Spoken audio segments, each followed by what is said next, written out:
Assalamualaikum warahmatullahi wabarakatuh. Alhamdulillahirrabbilalamin. Assalatu wassalamu ala sayyidil mursalin wa ala alihi wa sahbihi ajma'in. Amma ba'du. Segala puji bagi Allah yang telah melimpahkan nikmat kepada kita. Bagaimanapun keadaan dan kondisi kita saat ini, tentu wajib bagi kita untuk tetap bersyukur kepada Allah Subhanahu wa taala. Kendati musibah baru saja terjadi di daerah kita, maka kita tetap harus terus bersabar dan melakukan banyak perbaikan-perbaikan sehingga hal-hal yang tidak kita harapkan bisa kita hindari di masa mendatang insyaallah. Salawat dan salam tentunya terlimpah kepada junjungan kita Nabi Muhammad sallallahu alaihi wasallam beserta keluarga, sahabat dan para pengikutnya hingga akhir zaman. Mahasiswa sekalian yang dimuliakan oleh Allah Subhanahu wa taala. Pertama tentu saya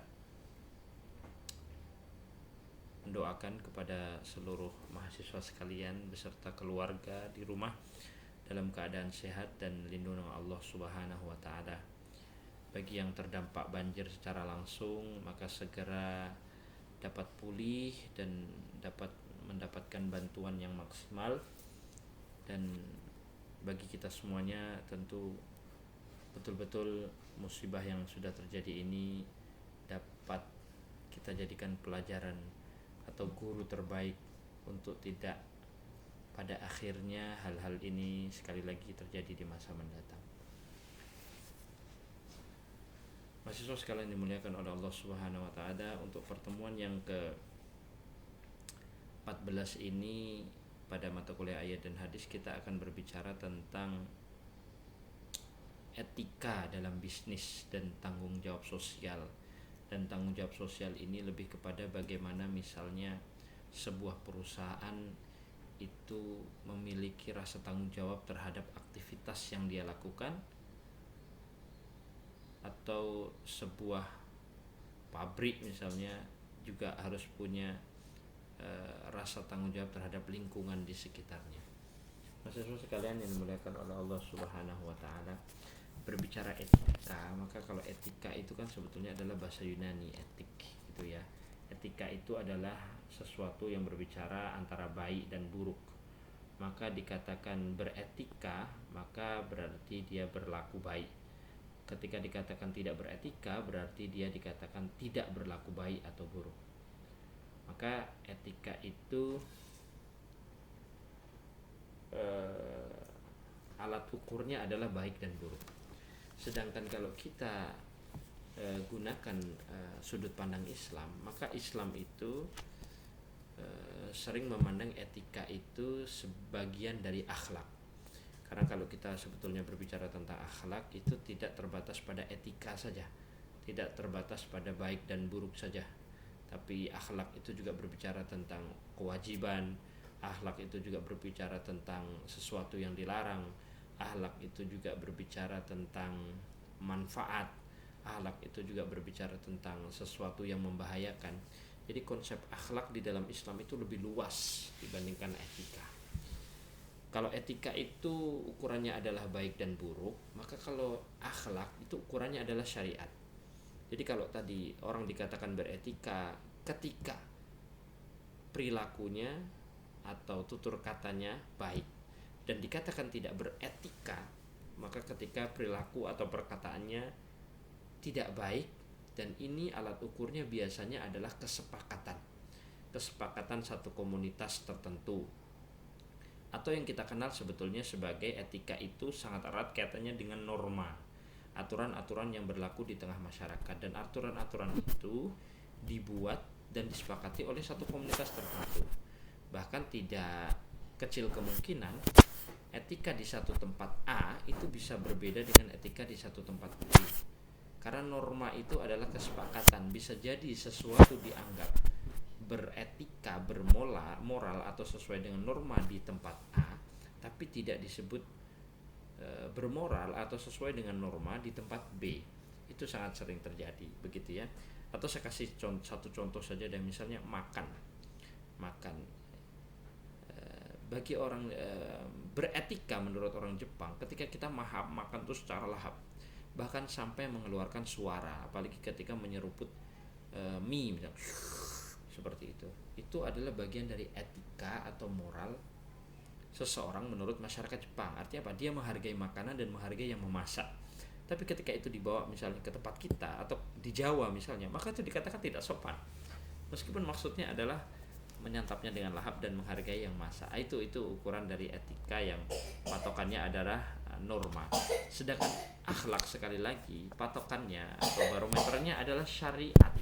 Jadi dikatakan seorang itu berakhlak adalah ketika sesuai dengan syariat. Nanti ada kalanya dianggap baik tapi ternyata tidak berakhlak seperti itu. Kenapa? Contoh misalnya di masyarakat barat, anak-anak yang sudah berusia 18 tahun ke atas itu dianggap dalam aturan boleh seperti itu ya, atau sesuai dengan norma aturan disebut boleh tinggal dengan pasangannya, bahkan belum ada ikatan dalam pernikahan seperti itu.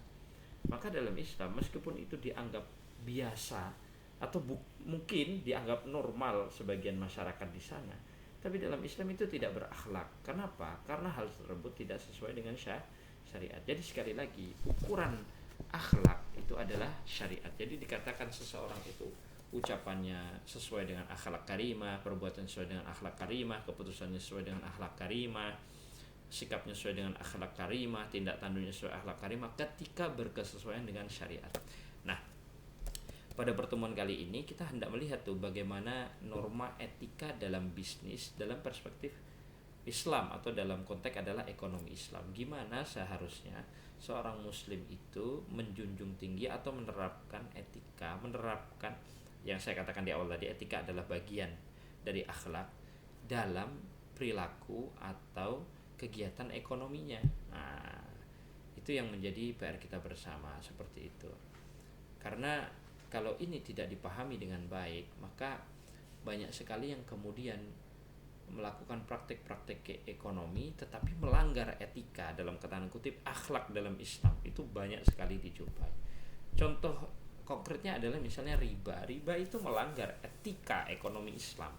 Kenapa? Karena di situ terdapat unsur kezaliman dan hilangnya keadilan dalam riba itu. Maka sampai-sampai ada dalam satu dalam satu riwayat itu dikatakan Umar itu pernah memeriksa pasar di Madinah dan dia dengan lantang mengatakan man lam yafqah mamnuun ayyabiya, kurang lebih seperti itu. Siapa yang belum paham fikih jual beli maka dilarang untuk berjualan. Itu dalam rangka apa? Dalam rangka untuk agar tidak terjadi pelanggaran etika di dalam Islam, tidak terjadi pelanggaran akhlak di dalam Islam dalam konteks jual beli. Maka itu penting bagi kita, apalagi sarjana ekonomi Islam, untuk benar-benar mengetahui seluk-beluk tersebut atau mengetahui hal tersebut dengan mendalam, sehingga apa? Etika-etika dalam Islam atau akhlak-akhlak dalam muamalah itu sehingga dapat kita terapkan dalam kegiatan ekonomi bisnis yang akan kita jalankan. Dan termasuk tentang tanggung jawab sosial tadi. Banyak kemudian orang yang lupa diri, bahkan tidak mau tahu dengan lingkungan sekitarnya. Nah, sehingga apa? Keberadaannya itu berdampak buruk terhadap lingkungan. Maka ini hilang tanggung jawabnya, dan ini sangat dikecam sekali oleh Al-Quran. Karena artinya apa? Keberadaannya menimbulkan kerusakan. Padahal banyak sekali kalau kita lihat ayat-ayat Al-Quran itu yang mengatakan wala tabghil fasada fil ard, atau dalam ayat yang lain la tufsidu fil ard, atau dalam ayat yang lain innallaha la yuhibbul mufsidin, yang mengarahkan kepada kerusakan atau perusakan lingkungan. Itu sangat-sangat harus dihindari. Maka yang sangat erat kaitannya dengan lingkungan itu adalah biasanya kegiatan ekonomi dalam skala misalnya pabrik yang kemudian mengeluarkan limbah, atau perusahaan yang mengeluarkan sisa-sisa bahan atau bahkan yang mengambil bahan mentah dari bumi, itu semua harus memperhatikan tentang tanggung jawab terhadap lingkungan, dan ini penting. Dan kita tahu baru saja kita terkena musibah banjir itu, maka salah satu kajian ilmiahnya dalam konteks lingkungan hidup adalah ketika di situ terjadi banyak penebakan hutan secara sembarangan, pembukaan tambang yang ilegal, yang akibatnya apa? Hutan-hutan kita itu makin gundul. Ketika hutan itu makin gundul, yang terjadi apa? Daya serapnya kurang. Maka hutan-hutan kita itu kalau kita analogikan itu seperti spons.